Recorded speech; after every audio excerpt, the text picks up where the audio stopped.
Meaning of frogspawn. Frogspawn. Frogspawn.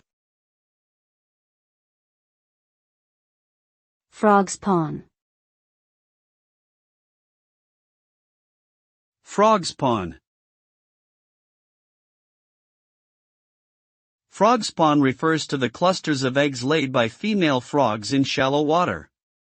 These eggs are spherical and translucent, with a black dot in the center of each one representing the developing embryo. Over time, the eggs will hatch into tadpoles, which will eventually grow into adult frogs. Frogspawn is an important part of the life cycle of frogs, as it allows for their reproduction. However, changes in the environment, such as pollution or habitat destruction, can negatively impact frog populations and their ability to reproduce successfully.